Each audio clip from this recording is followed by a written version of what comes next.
Hey, it's Chronologically Gaming, the only channel that's perpetually retro because we're playing every video game in order of release. We are gaming on another level, on a whole other reality. I try to tell Twitch and YouTube what game I am playing, and they can't find it. They just don't understand. These games are released in the beginning of November 1982.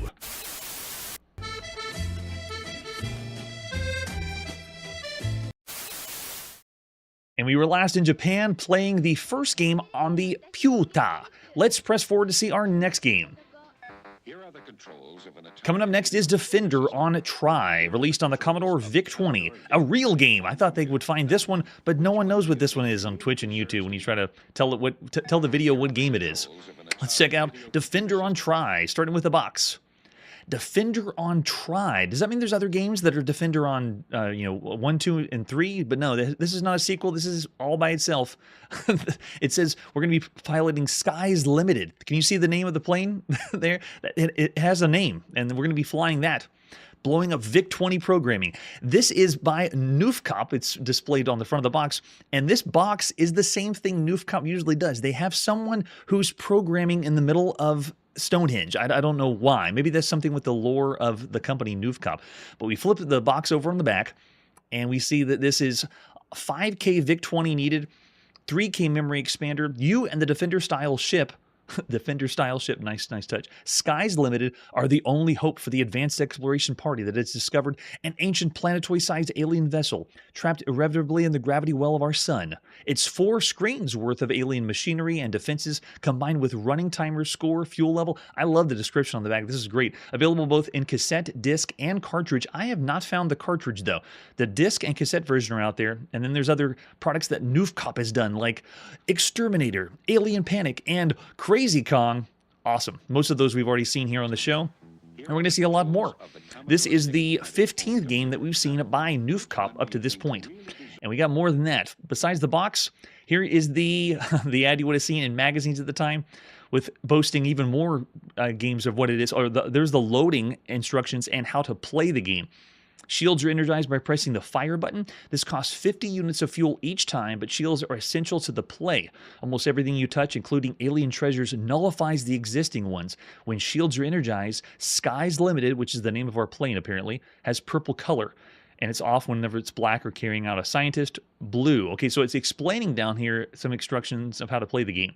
And there's the example of the screenshot for Defender on Try. This one's an obscure one. We're going to play the disc version of the game so we don't have to wait too long to load. This was by Scott Elder, published by the Software Guild in the beginning of November 1982. This is only on the Commodore VIC-20. It is the 306th game we've played on the Commodore VIC-20 here on the show. And Scott Elder, man, this is the 11th game we've seen by him. Scott the Elder has given us lots of games on the Commodore VIC-20 and lots of other home computers too. The publisher is Software Guild, or they also go by Softsmith Software. Say that 5 times fast. And this is the 16th game we've seen by them. So we go in, and it immediately brings us in the game. I'm in the bottom left corner as the spaceship. They explained right when we booted up what everything is, and whenever you push the button, your plane turns purple, and I can pass through the barrier to collect some of the items. But if you're not energized, that's what happens. The whole screen shakes, you blow up, and you have to probably go back to the beginning again. Yeah, there we go. So there it is. We have different things to pass by barriers to collect and pick up, point values for them, and then we were trying to make our way to the exit. All right, so let's do this again. If you look down at the very top of the screen, it's telling us what our time is and how much fuel we have. Every time I energize the ship, the fuel goes off. But you see what happened right there? If you go in the walls and you touch the walls, it's over. You blow up. I don't even think, do we see lives? I don't see lives, but I'm very slowly I'm just tapping the joystick to barely make it through the maze. It's very, very careful so I don't smash into the wall here. Come on. That's better. There, much better. All right, can I pick this up? No, you can't pick anything up. You have to energize your ship before you do anything. So there's the base, there's the fuel, and then the exit is where the arrows are. So I've got to make myself to the side of the into the screen over here. This one doesn't flow as smoothly as some of the other games that flip from one to the other. This one is this screen, and then you move on to the next screen, maybe collect a few items, pick a few things up. Fuel's looking okay right now. So it's 5 screens they boasted. I haven't made it that far, but you see every time I energize, yeah, so you have to use fuel and clear an obstacle and then use fuel again. What a strange idea. But if I want to make my way to my buddy, that is the tiniest character I've ever seen. Look how small. Now, do I have to energize to pick him up? No. Okay, thank you. All right, so I can make it to the exit now with him. I think I have to make it to the exit. Looks like we have some barriers here to make it through. Can I use my... Okay, I can't. So even when he's on my ship, I can still energize. But it shows us that we picked up the hostage. We're blue. Now we got to make our way to the exit. Do I have enough fuel to make it through the other side? I think I'll be all right. So let's keep going over here. Make sure you energize, touch, and then do I have to energize to get fuel? Oh, we maxed out of fuel. Nice. All right, so just got to make it to the exit down right here above my shoulder. There it is. It's so close. I know, Marshall, the memory on this thing is very, very strange. I'm amazed that we have a 3K memory expand, like we would expand by 3K. It's still very bizarre. At this point, some of the most we've seen, I think, was 16K. Let me see how I'm going to make it through this. I think I could be... There. It should pass over. Yeah. No problem. Let's not pick up anything else. Let's just... Oh my gosh. It's so finicky to move around. That means I died and the hostage died too, right? And I got to do the whole level all over again. Yes? Yeah. No continue here. Whoa. Brutal. This is... Nintendo hard doesn't exist yet. This is Commodore VIC-20 hard. That's what this is. So I got plenty of fuel. I'm just going to I want to see if I can make it with the hostage and get out of here and pass the level without smashing into the walls. Nice and easy now. Nice and easy. Oh, see, I got to be careful on the barriers here between those two. Yeah, we're looking all right. Okay, just tap myself. I'm going to have to be so careful. Pick the hostage up. We turn blue. Yeah, it's... Oh, gosh. I feel like I'm going to make the mistake just even tapping. Okay, looks good there. I have enough fuel. Let's just go. No, let's not just go. Let's smash into the walls. Yeah, we've seen this on the Commodore VIC-20. The color choice of the yellow on white is just terrible. You can barely see it. I would love to know if people had played games on the Commodore VIC-20 and the types of colors on on actual CRT. We're using filters to make it look like a cathode ray tube television, but I want to know if it really was the same or looked that bad when you played it then. Let's keep going.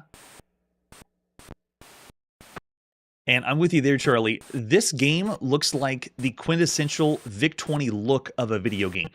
This probably might be the most VIC-20-ish game we played so far. Gosh. So it would work better if the controls weren't so...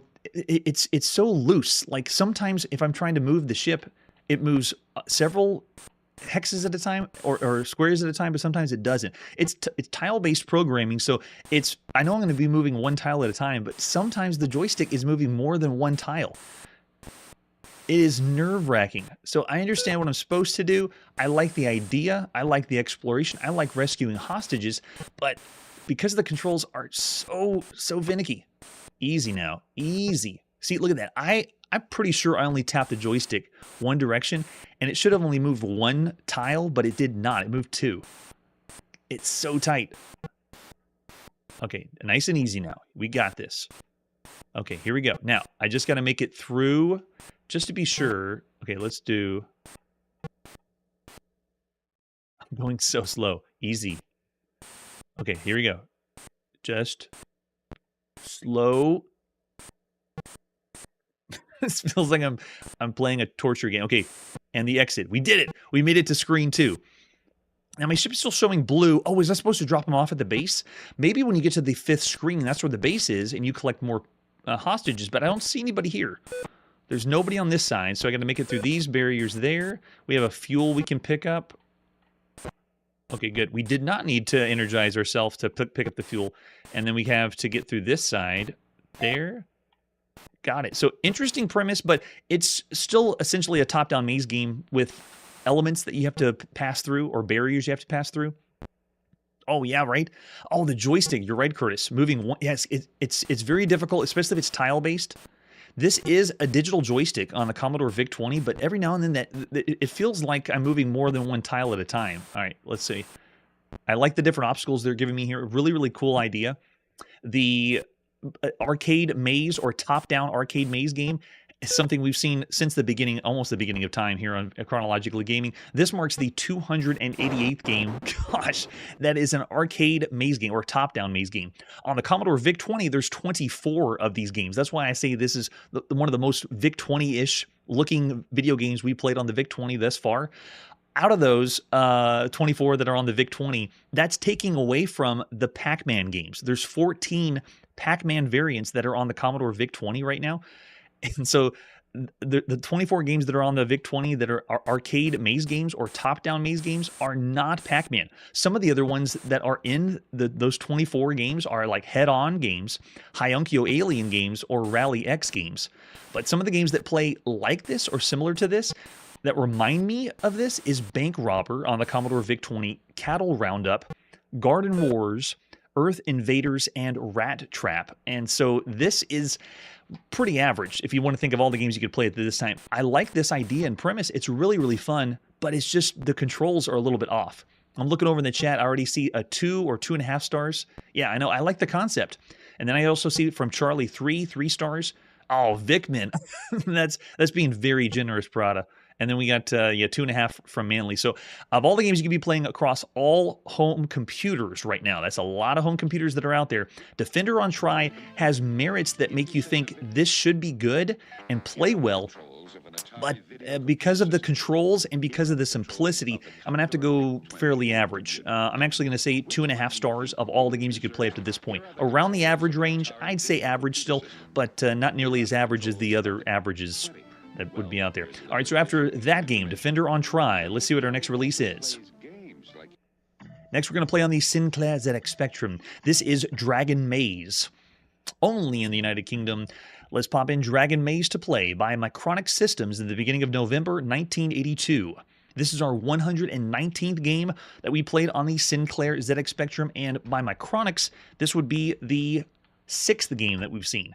Dragon Maze. The object of the game is to get past the dragon and reach the exit on the right. Got it. All right, how do we play? I'm ready. Spacebar. Enter. Numbers. Cursors. Oh, maybe the cursor keys? Was that it? Oh, it's going. It's going to be building the game because this is another one of those randomized video games. I really thought randomization was mostly in roguelikes, but no. Here on Chronologically Gaming, we've seen a lot of games that have random elements. And this is a very simple concept. I'm going to actually speed past this. Yes, build our maze, please. Thank you. And then we have to study that maze. Did everyone memorize it? Okay, we are here. The dragon is over there. And every time that I move, I can only use the cursor keys. There's no shift. But every time you move, you're revealing the maze. And it tells you have a bad move if you hit the walls. So this, what we're playing, even though it has a dragon, this is just a puzzle maze game. Uh-oh, the dragon's angry. I don't know what that means. This really feels almost like we played this as a type-in game at some point. I did not memorize the maze at all, but... and I don't know what the angry dragon means. We call these puzzle maze games here on the show. This is the 19th puzzle maze game that we played on all systems. Some of the best puzzle maze games you could play on home computers right now would be Mazogs on the ZX81 or Amazing on the Texas Instruments home computer. Parenchral Mazes we played on the Apple II, or Thunder Island on the Atari home computer. This, though, is really, really simple. Yes, right there. It's still go. I don't know if I can make it to the exit because I haven't memorized it yet. But as you move around, it's revealing the maze. This also reminds me of another one we played on the Acorn Atom. So it's very European for an arcade maze game. But that dragon is going to destroy us most likely. Yes, he ate us. They give us a little animation for him chomping down. The dragon got you. Start again? No. We will not. That's all we'll see for Dragon Maze. Of all the games you could be playing across all home computers right now, if this was only on the ZX Spectrum, I actually would say 2.5 stars. Because remember, this is a new home computer or a new micro. But for all the games you could play across all home computers right now, I'm going low. Down in the bad range, 1.5 stars. Wow, chat is unanimous. Did everyone type in 2 at the same time? I wasn't going to be as kind. I'll say 1.5. It's still bad, around the bad range, but oh my gosh, there's another 2. I won't concede with the chat. I won't say there's better games you could be playing, or at least better bad games than this one. Dragon Maze is slow, cursor keys only. There's much more out there than this. All right, with that, let's press forward to see our next game. We're still going to hang out in the United Kingdom and play now on the Dragon 32. It's not the Dragon 64 yet. They haven't got their memory up until 1983. This is Dragonfly, the flight simulator. Now, you got to admit, that's pretty cute. We're playing on the Dragon Micro, and this game's called Dragonfly. I love it. This game is only on the Dragon 32. With a name like that, well, I mean, why not? And this is the 35th game we've seen on the Dragon. This is by Hewson Consultants. The 4th game that we've seen by them. And I believe most of them have been flight simulators. Front of the box is self-explanatory, and this is the cassette case for it. Yeah, now because the dragon's angry, we're playing on the Dragonfly. We have, besides the cassette case, this is explaining what the flight simulator will get for us. And we also have inside instructions, how to move the joystick left and right. This has an analog joystick plugged into the computer, and that's what we're going to be playing as. Check out all the instruments and what it indicates and what the wind degrees and joystick. So it is slightly complicated. We've seen more complicated flight simulators, but it's interesting that this is for the Dragon 32. There's the cassette we're going to pop into play. And if we open the whole thing up, you have the whole scenario. We're the pilot of a light aircraft on the runway at Norwich Airport. You've been given clearance to fly a circuit and land back at Norwich, or to fly south to Hethel and land there. There's a radio beacon at the Hethel, and this will guide you to either flight. So we're only flying to one location. We're not going to pick anything else. And if you want to, you can see all the controls for your plane. Amazing. All right, so I'm not sure who made this one. Let's pop it and play Dragonfly. Hewson Consultants at the beginning of November 1982. Now, because I don't know exactly who the developer is, I'm pretty sure it is Mike Mail that did this one. And we're going to fast forward through the loading. We're not going to wait a minute and a half for this. Ready and go. Let's play some flight simulation. Joystick control. Yes, we have joysticks. I got it. Good day, Captain. This is Norwich Airport Control. You're cleared to fly circuits or Hethel at Beacon. Okay, Hethel is on. Got it. Get any key to go. Wind is 290 degrees. Input the strength of the wind. I don't want any wind. Can I say 0? Yeah, 0. And how much fuel is required? We get to pick the fuel too. 50 gallons of fuel. I'll do 40, even though we're not even going to get near to using that. Here's the controls. Memorize that. Any key, you can actually, M for the map or any key to start. So if I want to look at the map, I can hit M. And here's the map. That's what it is. They even have a key or rubric to tell us what everything is. There's the airport's X, high mass beacon, military air traffic zone, and then it shows us where Norwich is. It's almost like some of the maps we've seen on the Coco, which is a similar computer to the Dragon 32. So there you go. It's showing us everything there. But the reason I say I think Mike Mail did this one is because Mike Mail did a game called Pilot, which was a flight simulator for the ZX81 by Hewson Consultants, and Night Flight on the ZX Spectrum by Hewson Consultants. So I cannot prove it's Mike Mail that developed this, but I'm pretty sure he did that. If he was pumping out flight simulators on those other two computers, I'm pretty sure with Hewson Consultants he did this one too. All right, so we're done with the map. We're going in. We can use the arrow keys for our altitude. We can move our flaps up and down. I don't even know how we're most likely going to crash this. I want to see how well this this runs. So if I do, let's power on. Flaps are still down. Let's bring the flaps up. And then our gear is still down. I don't know if we're going to be able to take off from here. All right, get the power going. And we also have the brakes on, so turn off the brakes. Not really seeing too much. What if I turn? It does turn. Oh my gosh. Did everyone see that it quickly redraw the screen when I was trying to turn the plane? It was the most brash change of screen in a flight simulator that we've seen thus far. Oh, that would be a great idea, Curtis. They didn't have anything in the manual to speed it up. But yeah, we could use the default poke, I'm guessing. I only did it for Wizard War here on the show, and I'm doing all the rest without poking anything. Look at all this. 13 reasons we had a crash. We haven't seen that here on the show. All right, so if I do okay, do I have to run again? I do. So it just crashes the whole game, and then we have to run it back. All right, so let's do joysticks again. Yes. I'm pretty sure we're going to crash again. All right, we'll even do wind strength. Let's do 5. Let's see if the wind will blow us over. And then I'll do 10 gallons of fuel. There's our controls. Power is... Oh, okay, I was hitting the wrong key for power. And then undercarriage, flaps, and then the map. Okay, so let's do it. Most likely going to crash. We crash a lot of planes here on Chronologically Gaming. Hey, welcome Obsidian Arcade. We're still playing every video game in order of release. We're currently in the United Kingdom on the Dragon 32. It's not the 64 yet. Don't read the outside.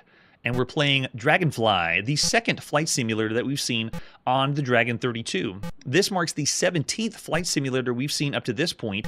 And out of the 2 flight simulators you could play on this little micro, the better one is actually the other one we played. 747 Flight Simulator, play that one instead of this one. Dragonfly has a cool name. It's cutesy, but it doesn't play nearly as well. All right, let's crash this again. There we go. We got 13 reasons why we crashed. We hit the ground, we turned too low, we stalled and spun, we inverted flight too long, the rate of descent was too high. Man, 13 reasons why we fail at flight simulators here on Chronologically Gaming. Well, wasn't an accurate taste of what flight simulation games are like. This one's actually going to get a sequel, a Dragonfly 2, the high-res flight simulator in 1983, so look forward to that. In the meantime, I would say this is still, subpar considering all the other games you could play across all home computers and micros. I'm thinking 2.5 stars, but if you want to experience flight simulators in their entirety, you got to play them a little bit longer than we do here. All right, so I'm going to go 2.5 stars for everything you could play up to this point across all home computers. Better flight simulators and better games you could play. With that, let's see what our next game is. Our next release takes us to the Apple II. This is Empire 2, Interstellar Sharks. Not to be confused with the Empire series that showed up on mainframe in 1977. That would be also Empire, War Game of the Century. This is a completely different series of games. Let's take a look at the box for Empire 2. We first saw this one as Empire 1 World Builders on the Apple II in August 1981. Here's the sequel. This game is only on the Apple II, and it marks the 404th game we've played on the Apple II. Over 400 games. on the Apple II. It's big, real big. I can't make heads or tails. Doesn't this box look kind of like something from the 90s? Just a little bit? Very, very weird. Flip it over the back, you can see it's the sequel, but I don't think they're selling that it's part of the Empire series. They want a piece of the action. They want success and all its spoils. They want the ultimate independence of owning a personal spacecraft equipped for maximum performance in the galactic void. Welcome to Empire, a civilization poised on the summit of its prosperity. You're entering the high-tech, high-tension, entrepreneurial area of the interstellar sharks. This is a lot of different genres for this game, and a lot to unpack. Here's the ad you would have seen in magazines at the time for Empire 2, Interstellar Sharks. This one's by Edgeware Services that goes by the publishing label Interactive Fantasies. It's the 9th game that we've seen by them up to this point, and David Mullich did this one. Way to go, David. There's our 5 1/4 floppy disk. We're going to pop into play. Empire 2, Interstellar Sharks.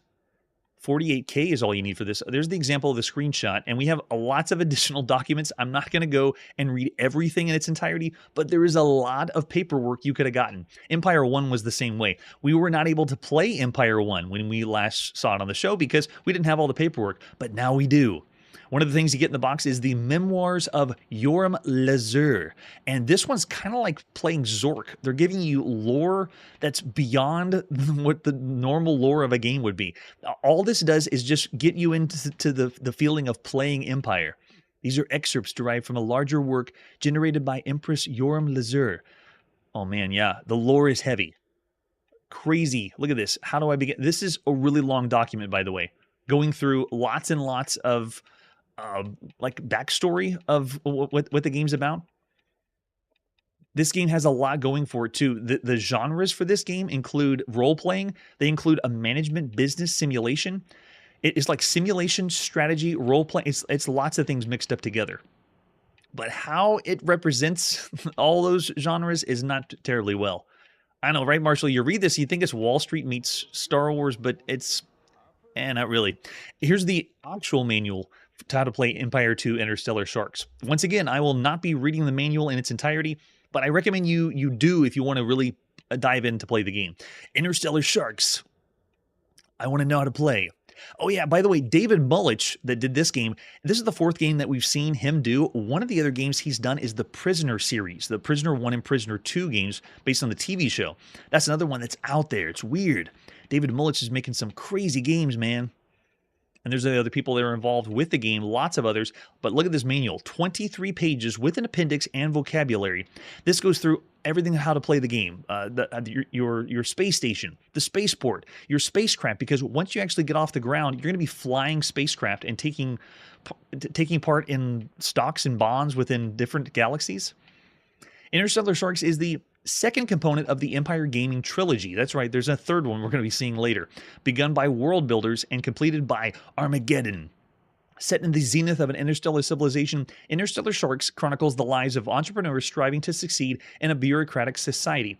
Gone are the days of frontiers and rugged individualism. Red tape and regulations have become the obstacles in life amid the stars. So this one's different than world builders, even though we really didn't get too far in world builders anyway. It's going to break down how to play the game, vocabulary, the time it takes to play the game, money, you're going to be using credits. There's non-playable characters you can talk to in the game, how space stations work. This is also I also missed another genre. This is also a graphic interactive fiction or text adventure game. This is the kind of text adventure games that have a one picture and you type in with a text parser. So it's a role-playing game. It's a text adventure game. It's a managerial business simulation game, and it's maybe it's a strategy game. It's picking all kinds of genres. It actually reminds me of Crystalware, wanting to put way too much in the game. We're only halfway through the manual. This is so much information.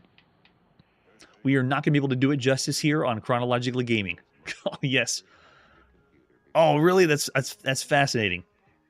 All right, so this one, yeah, we already saw it out. Let's pop in and play Empire 2, Interstellar Sharks. This is Edgeware Services and David Mullich. Look at the genre. Look how many genres are in this game. The beginning of November 1982. We have a lot to unpack and go through with this one. I'm going to be doing some fast forwarding because it does load slow. If you saw us when we played Empire 1 World Builders, we didn't get far in the game because we actually had no manuals or artwork. We had some artwork, but we didn't have anything that guided us to play the game. This one, we had the experience of all the paperwork, what you would to play the game. But man, oh man, I don't know if anyone would find this particular title enjoyable because they're throwing so much at you, but the way the game's played and getting into the game is a slog. It is very, very difficult and slow. So here's your first experience with Empire 2, Interstellar Sharks. We're playing a later version that cleans up a few of the bugs and makes it a little bit faster. So if you've played the first version, yikes, it'd probably be even worse than that. All right, we're in. The game has begun. This is where it starts. And by the way, the manual does not walk you through this. You have to figure this part out. They explain what this is. They explain you're at a spaceport and so forth.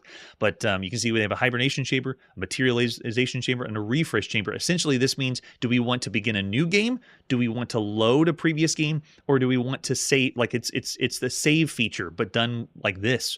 Crazy. Now, here's the other thing. To play this, you have to know what commands to type in. So I'm going to go forward through the materialization chamber because I want to create a new character.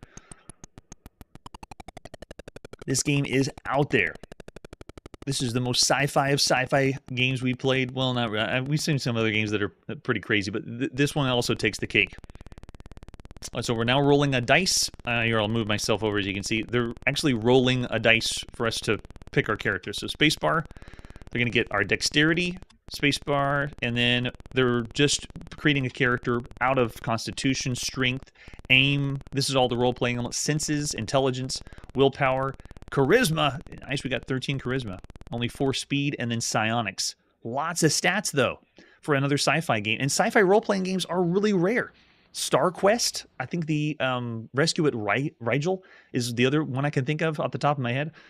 All right, so spacebar to continue. And then what kind of path do we want? This has several paths to pick from, too. So you can be a pilot, business, or diplomat. I'm going to go with pilot. But each one of these paths is a completely different experience for how you play. All right, what's our character's name? Let's do, last person in chat was Marshall. And I'll switch myself over to the side. There you go. All right, so Marshall is the character we're playing tonight. He's a pilot. An interstellar shark, if you will. So the beginning of this, you would have to know to walk through that door to make the character. This part's pretty self-explanatory. Spacebar to continue. Now that you made your character, you cannot just go where you need to next.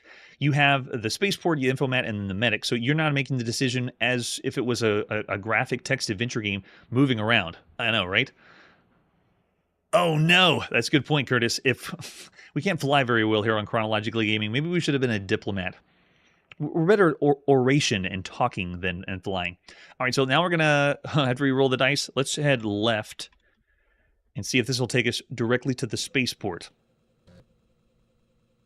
It's also slow, too. We played some graphic adventure or adventure games, text adventure games with graphics, and this one is loading slower than all the other ones. Okay, so here we go. We have the space dock, station, spaceport, and then the Transstar space lines. Now, this whole section, this area that we're in now, is several screens in size. And those several screens in size have you honestly you'd be aimlessly wandering around unless you follow the manual. It doesn't have a map in the manual, but it just explains what everything is.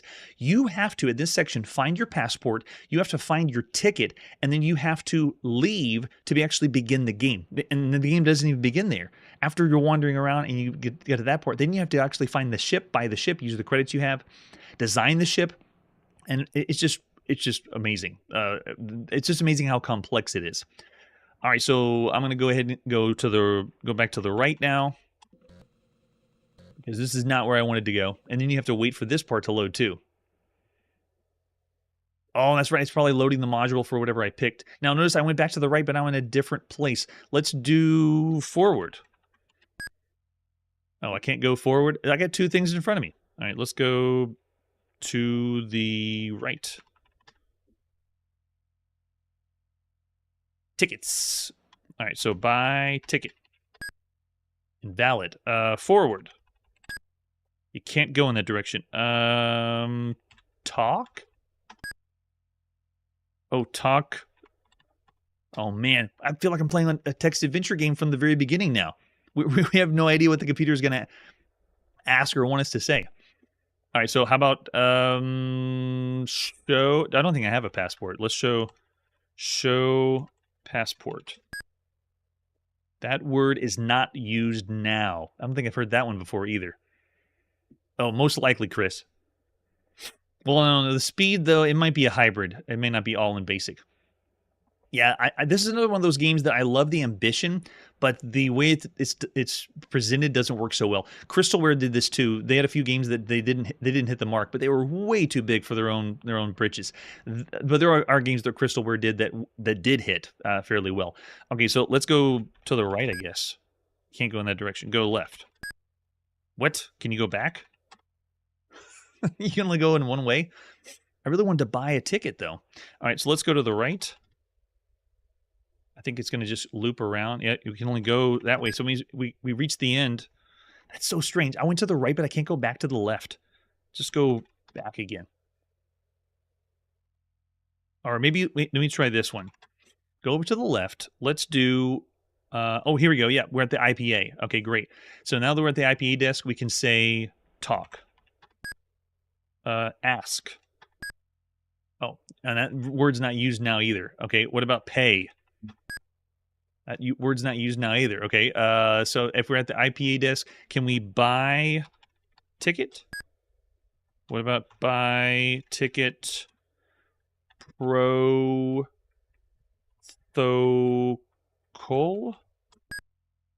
I can't buy that one either. What? Okay, let's go to the right again. Oh, we're stuck on this side too. So I want to get to the IPA desk and buy. What about buy passport? What can I do at the desk? Talk to them. Ask. Oh, that's true because we're on the Apple II. That would make sense if it was that one. All right, so you can see we're at an impasse because the manual doesn't expressly tell you all the phrases.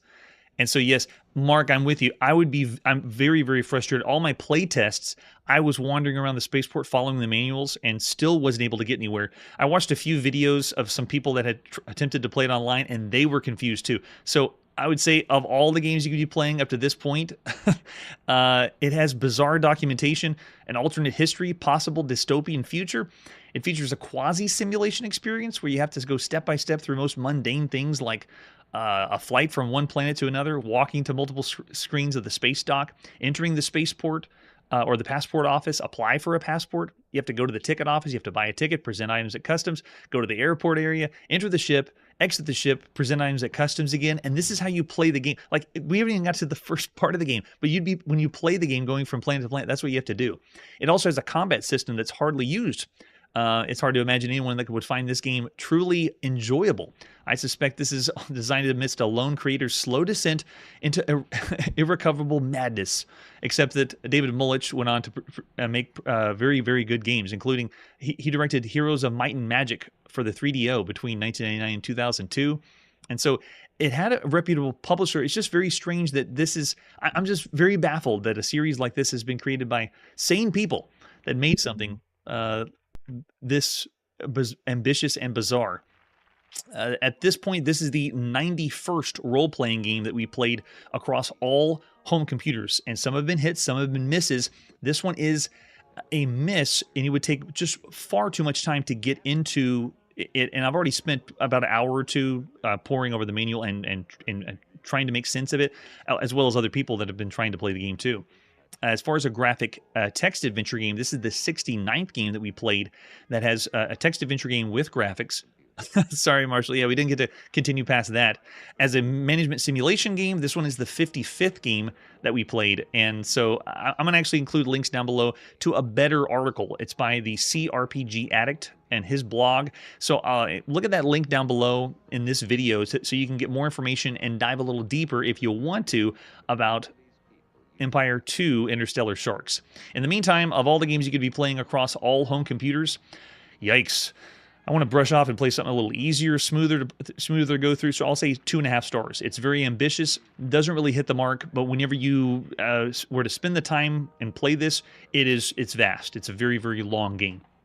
It's almost up there with some of the other Galactic Saga games. It's very, very big and large, and you have to spend the time to get into it. But for Empire, this series, it's a little less. 2.5 stars for Empire 2, Interstellar Sharks. Well, that's all the time we have for this episode of Chronologically Gaming.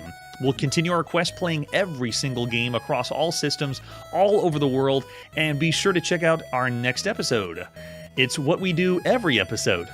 Electronic fun with computers and games. Let's read the first issue.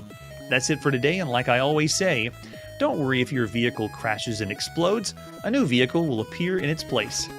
Hey everybody, thanks for checking out the channel and joining me on my quest to play every single video game in order of release. We'll be streaming live every weekday at 9 p.m. Central, so join us and let us know if we missed any games along the way. This video would not be possible without Launchbox, RetroArch, and MAME. Tell all your friends there's some crazy guy named Chronologically Gaming trying to play every single video game. We have links down below that'll send you to places like our Discord and Patreon, and one that says all the video games we've ever played. If you go there, it's a list of everything, and you can click right to the game you want to see. Chronologically Gaming is the name to look for. We are perpetually retro, and we will catch you next time.